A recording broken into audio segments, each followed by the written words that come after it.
Unang sasabak sa throwback, ang tubong Cebu na si Ellison De Dios. Hi, I'm Matthew De Dios. Watch out, I'm gonna be a star.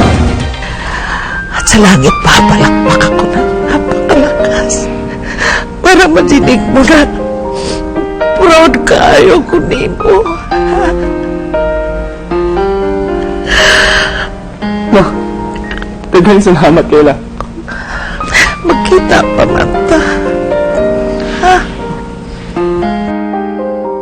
Nagtiriay po ako dahil ang layo ko na ito.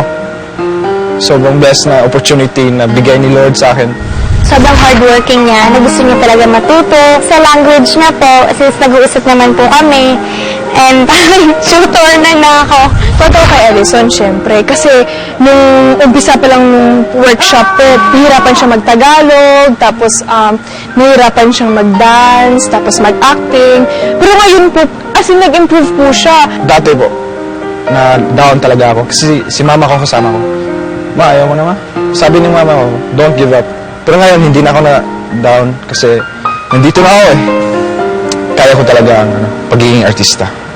Lalong naging emosyonal si Ellison nang maalala ang kanyang manager na sa makabilang buhay ilang buwan lang ang nakaraan. Naalala ko po yung manager ko po na pinatay po. Doc Jess, para sa imo to, thank you talaga, Doc. I hope masaya ka na dyan sa taas. Sumunod na sumalang sa timeout ang kabitenang si Ara San Agustin. Oh my God!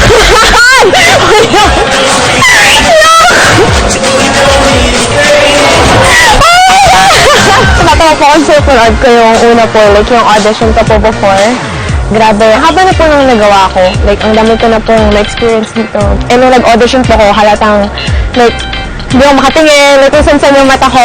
Tapos ngayon, parang, kunwari, every live show po, pag mall show, parang, hindi po ko ganun nahihiya na. So, ano talaga, parang, na-artehan ako sa kanya. Pero nung nakilala ko na po siya, ay, hindi pala. May pagka-jologs din pala itong babaeng to.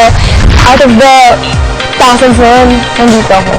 10 years from now, parang masabi ko na parang nasa history din ako ng industry na to kasi nakasama ako sa Starstruck. Si Lisa na naman ang susunod na makikithrowback.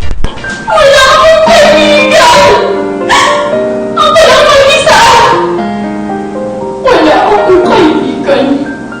Sobrang thankful po talaga ako sa kung nasan po ako ngayon.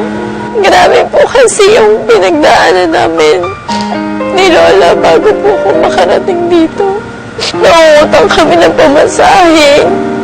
Tapos, naglalakad po si Lola. Kahit po may sakit na po siya. Nakakatuwa lang po isipin na dati nagbabakasakali lang po ako na makapasok ganyan. Ngayon po, nandito na ako. Nakakatulong na po ako sa kanila. Lumaki po yung improvement ko sa dancing. Sa acting naman po, tingin ko mas na-enhance pa po yung pag-a-act ko.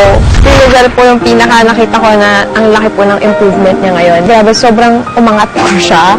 At tingin ko po yung Lizelle ngayon is mas ready po sa mga challenge. Kumbaga ngayon po mas may tiwala na po ako sa sarili ko.